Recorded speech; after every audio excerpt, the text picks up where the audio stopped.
own transformation. And I'll go through the details of our own transformation and what technologies we using right now. Alright, so this is our digital transformation strategic framework. So at the bottom, you can see what we do differently from what is current. And then you'll see later on in the map how we do it differently as well. So in the bank, we have transformation A. So transformation A means all of the analog, all of the manual ways of doing things, we try to digitize it. That's the basic definition of transformation A. So meaning our core services, we try to make it digital. And then eventually, we also have transformation B. So transformation B comes into perspective that we do something totally different, something innovative and something disruptive, and we try to pose ourselves as a data technology company. And later on, I'll share to you all of the technologies that we've been using. Here, we also have a bold move to actually tap adjacent markets, the ones that we could have access with.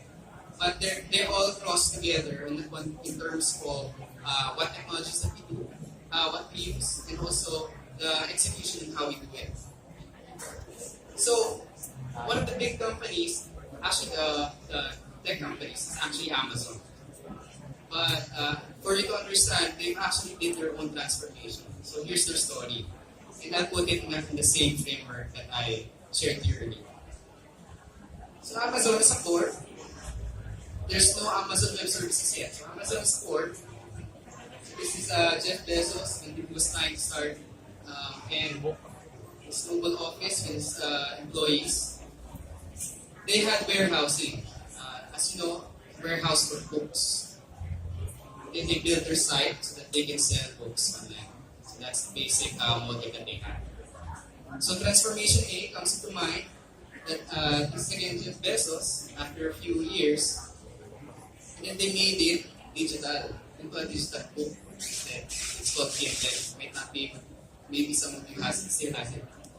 And then they also publish their own content. Then they put it in their site. So not only their books, but also their not only somebody else's publishers, but also they also publish their own content. So other than that, they also tap new markets or new ways of doing things. One of which is actually a grocery. Imagine trying to deliver groceries to everybody's doorsteps. And they have actually trucks. And they have also invested in making their own phone. It's called Amazon Fire. Tablet. So that's for the transformation B story. So they try to evolve it, make a new better phone, and then they've also done Alexa. So those are the investments, small investments of learning for the transformation B process. It's a totally different way of doing things than that. So they've also invested in new contents, movies, and also gaming. So they bought Twitch. Then for AI, they have 3 layers. So they have consumer-facing investments of AI. So there's the drones, and for the shopping intelligence, they do AI for recommendation engines. And for the infrastructure for cloud computing AI algorithms as well. So that other companies can integrate and use their current technologies. So that's a picture of it. So one thing that they've noticed, so this is the map of their revenue. So one thing is for sure here, the revenue in the tech part in Amazon Web Services comes into not volatile. So it's a steady increase of revenue, like the other ones for international and other markets and US markets. So where do we place ourselves here? So Unionbank for transformation A, we invested when we started. Number 1, enterprise architecture, API portals, and business process management and business process automation. So for enterprise architecture, this discipline actually try to map out every component of our business. In the business architecture, information architecture, risk architecture, technology. And then when we look at it in 2016, we notice that only 20% is automated. So, and then for 2017, we grew to 40%. And then by the end of 2018, price hit 70%. So for the next investment, as a fundamental investment for our transformation aim is APIs. So it used to be like this when we try to do something new or build something new or have a different service. It's all a spaghetti integration for different platforms that we have in the bank.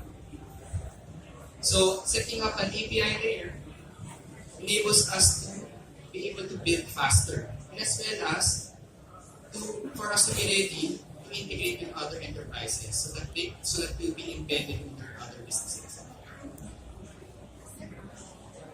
So here's actually a snapshot, the actual website that we have for our own API.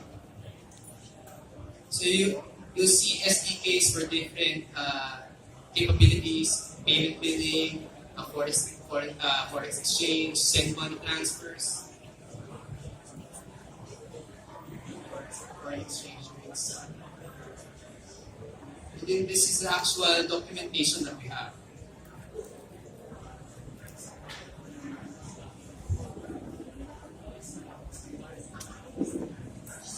So as for our API clients, the fintechs that we have that's actually consuming our API already for CG, it's Alipay. Facebook is actually one of the companies that we notice time consumer API. And then we have our corporate clients already, namely the Vico Insular, it's SSS. Now for contributors to our API, we have GetGo, 7-Eleven, Eastern, and Beep. Now, as a use case for the three, I'll share you this video.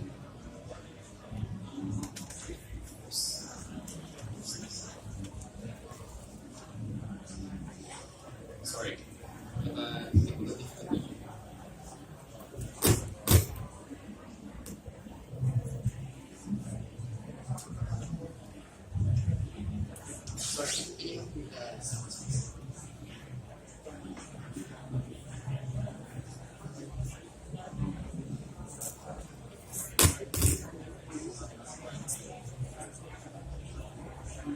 Give me a second.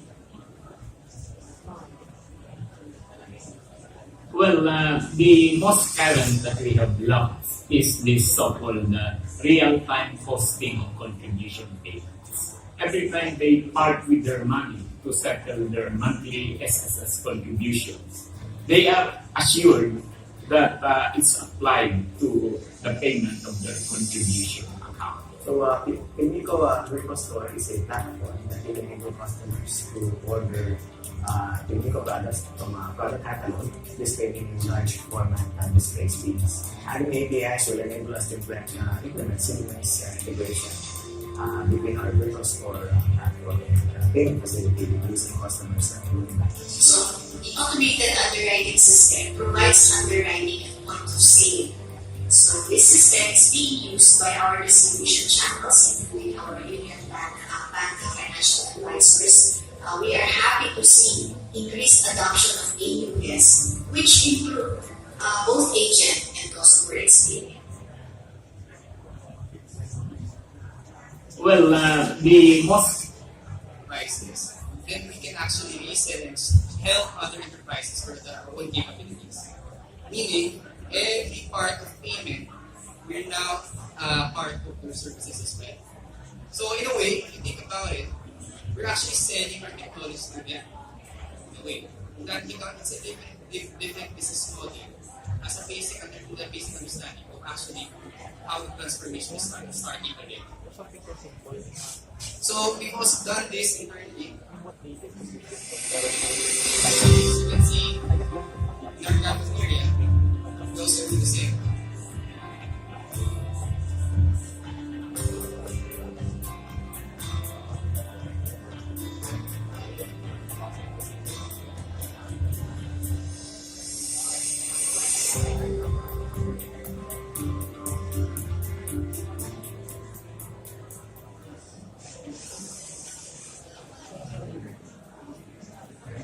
Now, let's go to business process and management and automation.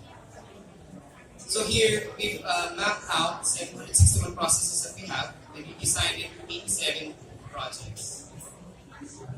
Then actually automated those processes, and actually it affected 2/3 of the company, 1,958 employees doing work.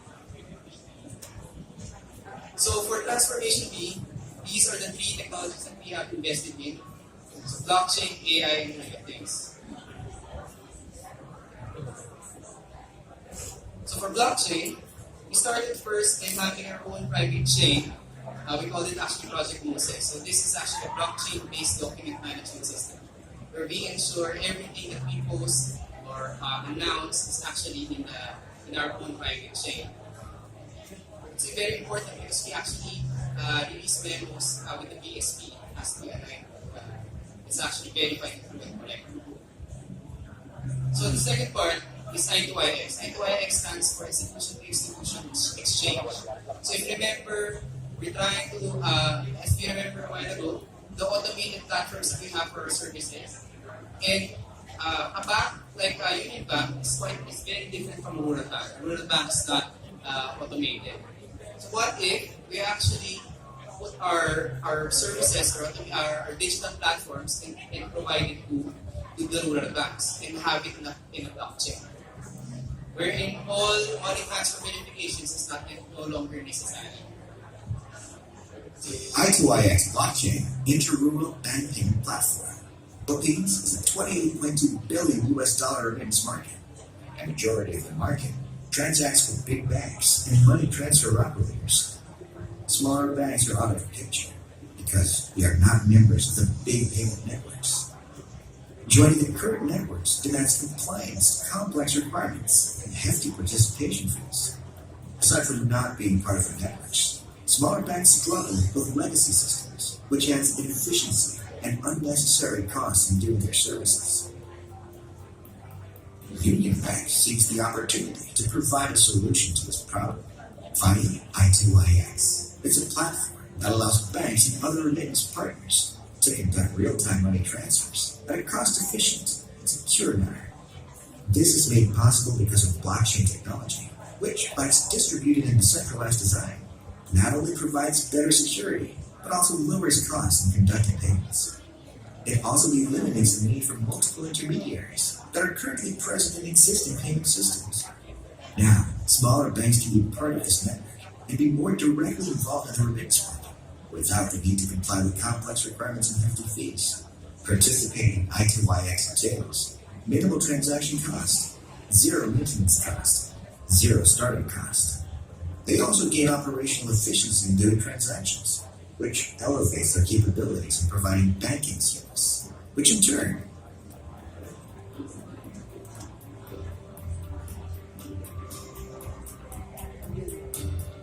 So imagine when it comes to our loan platform, our credit score platform, money transfer platform, remittance platform, putting it in the blockchain, sharing it to the rural banks.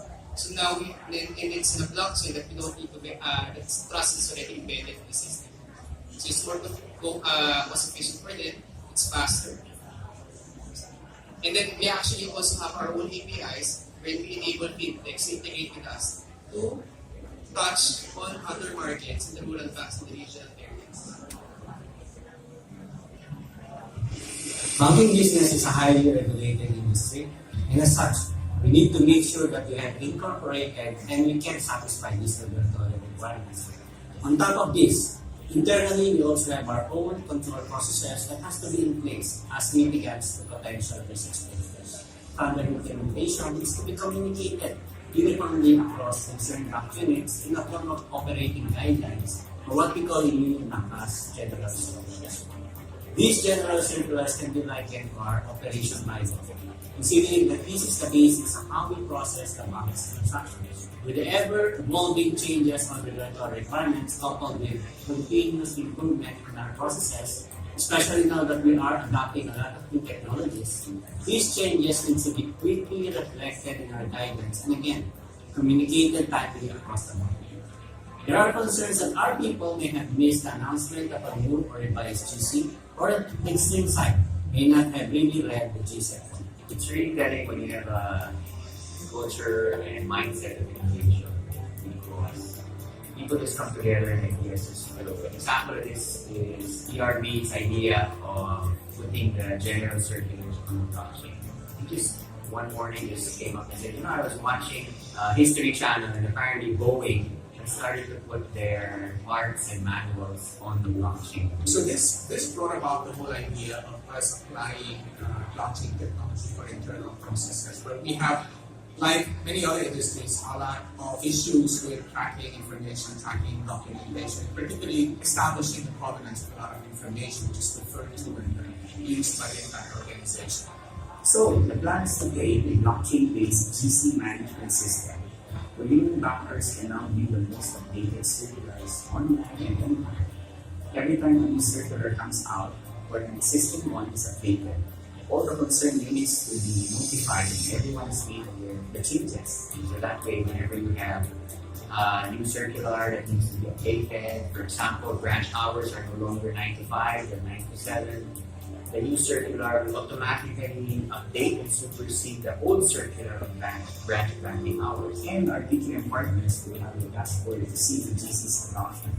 They'll be able to track which units have read the circulars and who hasn't, as well as see previous versions of the circulars because of the blockchain. The central idea here is the core capability built into blockchain, which is the ability to arrive at a consensus across all entities, an unquestionable and established and accepted consensus across all the participants. And that's a very powerful concept that you can apply in many kinds of problems, particularly when you're trying to make sure that there's a single source of truth, which is recognized and accepted by everybody.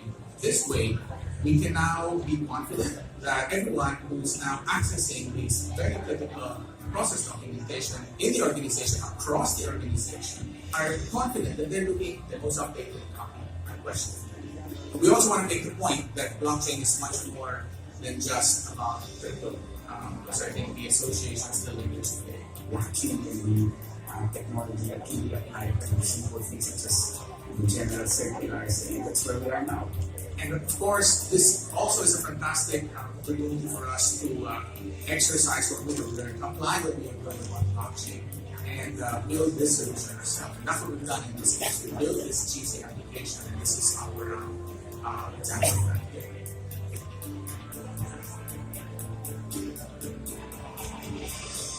So as one of our people strategy, we've invested in simplifying our own team. Actually, 30 is 1% of bank.